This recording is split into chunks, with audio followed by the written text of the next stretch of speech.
A graça e a paz de Deus esteja no coração de todos vocês que estejam vendo esse vídeo hoje. Hoje é dia 5/4, são 3 horas agora da tarde.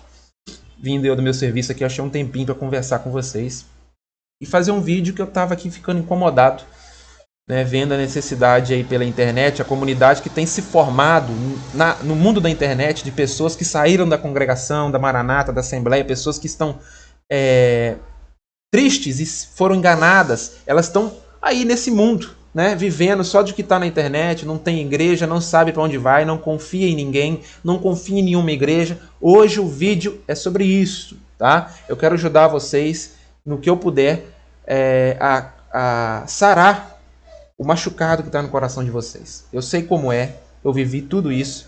Eu fui 20 anos da congregação, tá? Desde criança, desde criancinha. Sei muito bem como é ser machucado, enganado.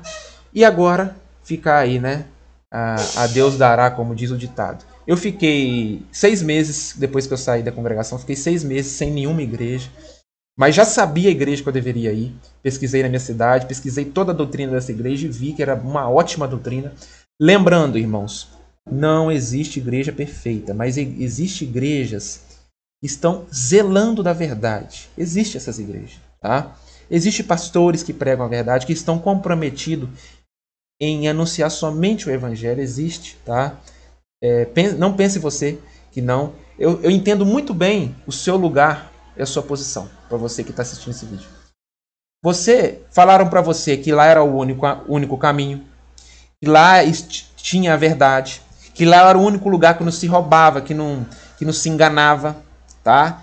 Que não tem dízimo, não tem isso, não tem aquilo. Você saiu de lá totalmente com a cabeça perturbada. A pessoa que sai da congregação sai perturbada da congregação, a verdade é essa. Ela sai acabada, destruída, tá? O que se faz no psicológico de uma pessoa dentro da congregação é crime, o que eles fazem lá, tá?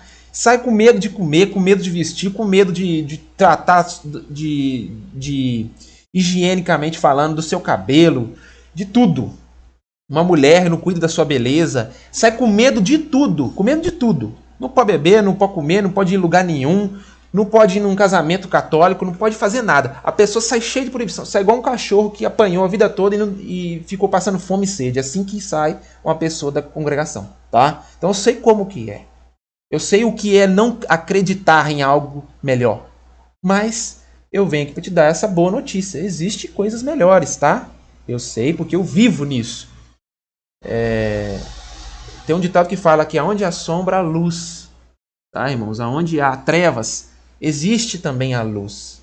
Deus não fez só as trevas. Deus não permite só o mal. Existe o bem. Isso são coisas básicas aí da filosofia hoje que se faz, né? Hoje os filmes, os desenhos animados tratam disso. Sempre há um final feliz, irmão. Tire da sua cabeça esse pessimismo de que não existe igreja boa. Hoje eu vim trazer aqui tanto comprovações bíblicas como algumas indicações para você visitar, tá bom? Mas já vou dizendo, igreja, qual é a primeira regra para uma igreja ser igreja? A pergunta que eu te faço hoje. Você saberia responder? A primeira regra para a igreja ser igreja. Primeiro, existir pessoas com defeitos dentro dela. Primeira coisa. Se a igreja for cheia de pessoas perfeitas, completamente habitada por pessoas perfeitas, ela não é igreja. Pode achar estranho que não é igreja. É outra coisa, tá? Igreja, ela é repleta de pessoas com pecado e com defeito. Isso é bíblico, tá?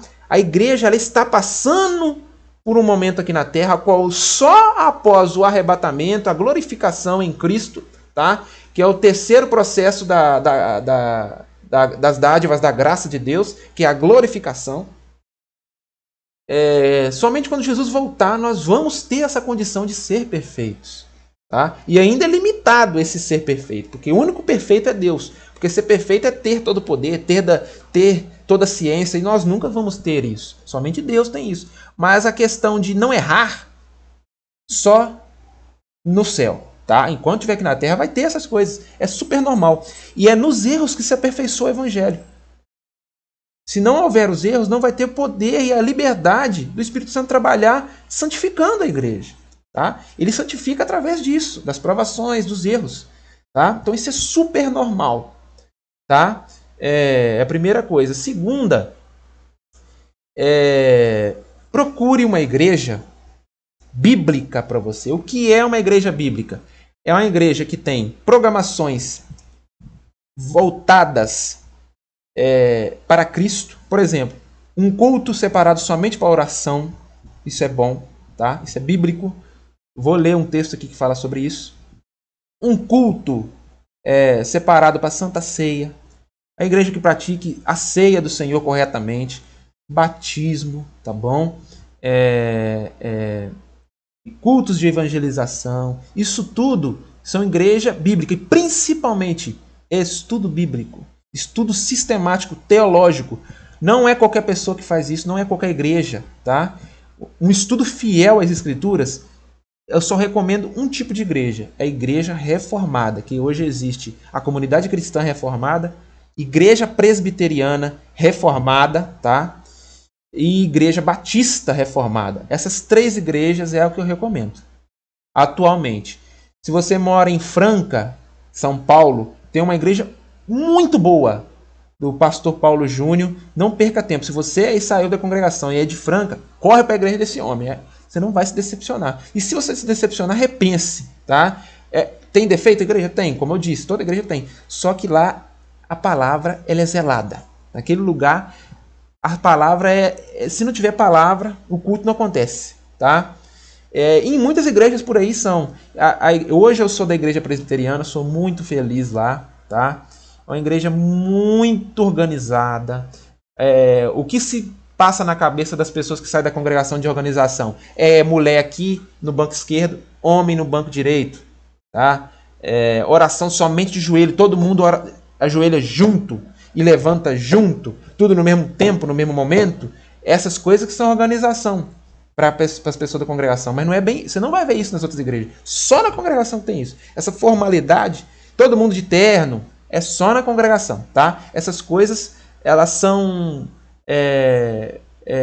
proselitismos que estão na cabeça das pessoas na congregação. Mas você não vai ver nas outras igrejas, tá? Geralmente só usa terno quem é do ministério, quem é do presbiterato, né? Do pastoral, do grupo pastoral. Essas pessoas que vão usar paletó, as outras não vão, tá? Isso é super normal. Algumas oram de joelho, outras não. Essas coisas, irmãos, não se prenda nessas coisas. Se prenda no evangelho. Se prenda na palavra. A palavra de Deus deve cativar, prender, te tornar prisioneiro dela. Se você for uma pessoa cheia de coisinha, sabe, você não vai ficar em nenhuma igreja. Olhe para o que é útil, por aquilo que vale a pena. Foque nisso, é o conselho que eu te dou, tá? Então são essas 3 igrejas que eu recomendo: Comunidade Cristã Reformada, Igreja Presbiteriana Reformada e Batista Reformada, tá bom? Procure saber em toda igreja que você entra. Outro conselho: se não tiver nenhuma dessas na sua igreja, na sua cidade, procure alguma igreja, visite as igrejas. Você pode visitar, ser livre, mas procure estudar o compêndio doutrinário da igreja. Estude, abra a internet. Na internet tem doutrina de todas as igrejas. Se você foi na igreja Assembleia, procure lá qual é a doutrina da Assembleia. Deus é amor, procure. Eu não conheço todas as igrejas, mas as que eu conheço, eu sei a doutrina delas, porque eu pesquisei, tá bom? Então, o que eu te recomendo? Alimente-se da palavra. Procure isso. Você não precisa de profecia. Vai por mim, irmão. Você não precisa de aviso vindo de Deus, de alguém apontando para te dar recado. Esquece essas coisas. Você não precisa disso, não. Ah, mas aconteceu na minha vida um milagre, o irmão falou tudo. Tá bom, ele falou, não duvido. Apesar de que o diabo tem poder de fazer essas coisas também, tá? Não esquece disso. Ele tem poder. Ele tem poder de fazer essas coisas. Mas o diabo nunca vai te ensinar a Bíblia. Nunca ele vai te ensinar a Bíblia. Tenha certeza disso. O diabo profetiza, o diabo ele descobre o seu futuro se precisar, mas a sua vida, ele nunca vai colocar a Bíblia na sua frente. Nunca. Nunca vai fazer isso. Você pode ter certeza. Então, procure uma igreja que ame a Bíblia, que dá a vida pela palavra de Deus. Tá? É o passo fundamental. Vou ler aqui, para terminar o vídeo, alguns versos. Algumas pessoas falam: eu preciso de igreja mesmo, Jonatas? Eu preciso, irmão. Eu preciso de estar convivendo numa igreja, de estar ali dizimando, eu preciso de estar dando oferta, eu preciso de estar cantando na igreja ali, indo para tomar a Santa Ceia. Eu vou ler alguns textos sobre isso, tá? Mas às vezes é bom você mudar a pergunta, tá? Como eu disse no vídeo. Não pergunte se você precisa, pergunte se você deve ir. Mude a pergunta. Quando você não acha a resposta confortável para o seu coração, mude a pergunta. Tá? Sempre leva isso para sua vida. O que você está se perguntando não está achando a resposta certa? Mude a pergunta. Às vezes você acha, tá bom? Então você deve na igreja? Vamos fazer essa pergunta e ler o texto que diz aqui em Atos capítulo 2, verso 40 adiante. Lembrando, quando eu cheguei na presbiteriana, estava se estudando um estudo sistemático de Atos dos Apóstolos. O tema é a igreja primitiva, como eles viveram, como eles reagiram ao evangelho, como eles enfrentaram as heresias, tudo, falou tudo da vida deles, está tudo escrito em Atos. Estude Atos. Tudo que você precisa saber sobre igreja, ministério, doutrina, tudo que você precisa saber como exemplo de igreja está aqui em Atos. Você vai ver defeitos na igreja em Atos, tá? Isso é super normal. Verso 40. E com muitas outras palavras isso testificava e os exortava, dizendo: salvai-vos desta geração perversa. De sorte que foram batizados de bom grado que receberam a sua palavra. E naquele dia ajuntaram-se quase 3.000 almas. Muita pessoa, hein, irmão? Olha o tamanho da igreja que estava se juntando ali em Jerusalém naquela época. E perseveravam na doutrina dos apóstolos. O primeiro passo para se descobrir se uma igreja é bíblica. Pregação da doutrina. Ensina. Não estou falando de uso e costume, tá, irmão? Doutrina na congregação é uso e costume. Esquece uso e costume. Doutrina que se fala aqui na Bíblia é doutrina da salvação, da graça, tudo que se fala sobre graça de Deus, os fundamentos da fé, evangelho, o que é evangelho, como pregar o evangelho. Isso é doutrina. Casamento, aconselhamento para casamento, pai e filho, tratamento de pai e filho, mãe e filho, ministério pastoral, impulsionamento dos dons, tá? O exercer dos dons, tudo isso é doutrina. Eu estou falando de coisa séria, de coisa, alimento sólido. Eu não estou falando de, pode cortar cabelo, irmão? Você não pode usar brinco, você não pode isso, Deus não agrada. Não estou falando disso não, tá? Isso aí é cada um por si. Doutrina não é roupa. Doutrina é Bíblia Sagrada, entenda isso. A doutrina dos apóstolos, isso que estava falando aqui. Isso era a primeira característica que o escritor de Atos dos Apóstolos deixou bem claro. Doutrina. Segunda característica, irmãos. Comunhão. Tá? Comunhão envolve muita coisa, irmão, muita coisa. Estar junto, se doer um pelo outro, aconselhar um ao outro, conviver um nas casas do outro, tá? Todos estarem juntos no mesmo sentimento. Isso é comunhão, tá bom? Partir do pão. Santa Ceia. Procura a igreja que pratica frequentemente a Santa Ceia. A congregação tem a prática anual da Santa Ceia. É antibíblico isso? Não. A Bíblia não fala quantas vezes tem que ver, mas dá exemplos que não é uma vez por ano, tá? Tem vários exemplos em Atos dos Apóstolos, você vai ver se estudar, que no primeiro domingo do mês a igreja tomava ceia. Está escrito no primeiro domingo do mês. Está escrito isso em vários lugares em Atos dos Apóstolos. As igrejas reformadas tomam essa medida. Todo primeiro domingo elas tomam a Santa Ceia. 12 vezes ao ano tem a Santa Ceia. Tá? Então não é errado você tomar a Santa Ceia sempre. Oração, irmão. Outro exemplo de uma igreja bíblica. Oração. Elas oram pelo governo, pelas famílias, preocupa-se com as famílias, pelo crescimento da igreja, pelo crescimento do reino de Deus em todo o mundo. Eles oram por tudo, tá? Oração. Esses aqui são os 4 pilares. Doutrina, que é a pregação bíblica. Comunhão com uns com os outros. Ter comunhão você não tem em casa vendo live, tá? Comunhão é afeição, calor do corpo, é junto, entendeu? Partir do pão e oração. Em toda a alma havia temor, verso 43. E muitas maravilhas e sinais se faziam pelos apóstolos, tá, irmãos? Apóstolo é uma coisa única. Se você for em uma igreja que tem um cara que chama apóstolo, fuja dela. Não existe apóstolo mais, tá? Eu vou dar um estudo sobre isso aqui no canal, mas já vou adiantando. Não existe nenhum ser humano no mundo que é elegível para ser apóstolo. Apóstolos existiram só 13, e um deles era dos gentios, que é o apóstolo Paulo. Não existe mais apóstolo, tá bom? Pode ler em Efésios 4 lá, que Deus não deu dons para apóstolos. Apóstolo era um cargo único, e só os 13 que existiram tiveram essa dádiva.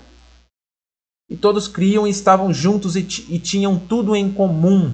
Ah, irmãos, não é comum aqui, não quer dizer que todo mundo tinha o mesmo gosto de roupa, mesmo gosto de comida, gostava de torcer para o mesmo time. Nada a ver isso. Tinha todo em comum todos lutavam pelo evangelho. Todos queriam o crescimento da igreja. Isso eles tinham em comum. Entenda o que as escrituras estão tentando passar para você. Vendiam suas propriedades e bens e repartiam com todos, para cada um com a via de ter, de mister. Aqui está querendo dizer que quem não tinha casa, se tinha um irmão tinha duas, ele vendia uma, ficava com uma para ele, e a outra dava para aquele que não tem. Tá? Isso aqui é o quê? Repartir bens. Isso tem que ter, isso toda igreja tem que ter. Tem alguém necessitado? Vai lá e ajuda aquele necessitado. Entendeu? Isso é coisa da igreja. Você em casa, se você precisar disso, você não vai ter. É um benefício da igreja isso. É super normal. Tá? Ao contrário da congregação que força as pessoas a dar dinheiro para construir templo, em muitas igrejas por aí pedem dinheiro para comprar uma cama, uma cesta básica, ajudar um tratamento de algum irmão. Entendeu? As igrejas têm que ter isso. Isso na minha, pelo menos, tem. Tá? E perseveravam unânimes todos os dias no templo. Isso aqui já mata. Irmão, tem que ir para a igreja? Você que sabe. Mas a igreja bíblica perseverava no templo. Está aqui o texto. Tá? Canal Simplificando o Evangelho e outros por aí que está na internet que falam que você não precisa de igreja, fuja desses canal. O texto bíblico está dizendo que precisa. Tá? Aqui não é uma doutrina, você tem que ir para a igreja, não está dizendo isso aqui. Mas lá em Hebreus fala, não deixai a vossa comum congregação. Tá? Então, agora pense. Ah, mas eles não tinham uma igreja com placa tal, eles se reuniam num lugar junto. Irmão, claro, eles não tinham, irmão. Porque não tinha condição de ter. Agora você pensa, você chega neles e fala assim, ó, esse terreninho aqui, com esse lugar aqui, com um telhadinho, um lugarzinho, um banheiro, é reservado só para vocês virem. Eu estou dando para vocês. Se alguém chega para eles naquela época, eles iam pular de alegria. Porque eles tinham que juntar no templo com fariseus, saduceus, tinham que ficar debatendo com eles. Eles não gostavam daquilo, apesar de ter sido permissão de Deus para propagar o evangelho, né? Para acabar com as heresias daquela época. Eles tinham que bater de frente. Mas eles iam amar ter um lugar só para eles. Você pode ter certeza disso. Eles não faziam isso porque não tinham condição. Era mais viável para eles atender pobre, necessitado, do que fazer uma igreja. Entendeu? Hoje os pobres necessitados são atendidos e têm condição de ter uma igreja. É simplesmente um lugar para você não ficar embaixo da chuva. Somente isso. Entendeu? Nada demais ter uma igreja. Não tem nada, a Bíblia não tem nada contra isso. Tem pessoa que fica tentando botar a Bíblia contra esse sentimento tão glorioso de se juntar com irmãos no mesmo sentimento, na mesma comunhão, para ouvir e aprender a palavra de Deus. Irmãos, isso é glorioso. Tá? É conselho bíblico, é bíblico isso. Vá em uma igreja frequentemente. Tenha uma igreja comum. Visite quantas igrejas você quiser. Você não precisa ficar preso em uma, mas tenha uma que você ali tenha uma família, tá? Para cuidar e ser cuidado. Tá bom? Outro texto que eu quero ler é Atos 14, tá? No verso 23. E havendo-lhes por comum consentimento, elegeram anciões em cada igreja. Aqui está dizendo aqui que os apóstolos, né, se não me engano, Barnabé e Paulo, eles elegeram pessoas próprias para estar à frente da igreja daquela época. Eles fundavam uma igreja, juntavam ali, evangelizavam, botavam um grupinho e falavam, você vai cuidar, você é o pastor. Então, ministério pastoral está aqui, é bíblico. É bíblico. E outra, não é por revelação não, tá? Não tem nenhum lugar na Bíblia que fala como procedimento padrão buscar uma revelação quem vai ser o pastor, quem vai ser... Não, isso é eleito pela igreja. A igreja escolhe. Está aqui no texto, em Atos dos Apóstolos, isso está repleto desse ensinamento. Quem escolhe o pastor é a igreja. Tá bom? Então, procure igrejas assim. Para encerrar, irmão, o vídeo já está em 20 minutos aqui. Tem 3 tipos de igreja. Um governo Tem 3 tipos de governo dentro de uma igreja: o episcopal, o presbiterial, o outro não estou me recordando agora. Não me recordo agora. Mas mesmo assim, irmãos, procure uma igreja com os moldes bíblicos, do jeitinho que está aqui no texto, tá? Fuja dessas igrejas que revela isso, revela aquilo. Você já teve experiência suficiente disso para já saber que não vale a pena. Não vale a pena. Fique com a escritura que você não erra. A escritura não tem falha, tá? Se você ficar nela, você não erra em nenhum caminho, tá bom? Fique em paz, não se sinta machucado, tire esse sentimento do seu coração, perdoe o que fizeram com você e desfrute da sua liberdade. Desfrute, você é livre para ter uma igreja, uma família cristã, tá? Então, essas 3 igrejas que eu já mencionei no vídeo, eu recomendo. Procure na sua cidade. Qualquer dúvida, entre em contato comigo. Bote nos comentários, eu vou te ajudar, tá bom? Mas não fique preso dentro de casa achando que você está agradando a Deus. Tome a Santa Ceia com pessoas que criam no mesmo Deus que você, que confessa a fé em Jesus. Cante, louve com eles, orem com eles. Confesse a sua fé diante de todos. E Deus vai continuar te abençoando. E você vai ter como trabalhar no reino, no corpo. Você vai ter utilidade. Em casa você não tem utilidade. Entendeu? O reino precisa ser exercitado. E hoje nas igrejas que estão aí, bíblicas, irmão e irmã que está assistindo, precisa de pessoas para trabalhar. Pense nisso. Precisa de mão de obra. Tá bom? Deus te abençoe, te guarde, te ilumine e te coloque no caminho que é da vontade dele. Tá bom? Deus abençoe e a paz de Deus.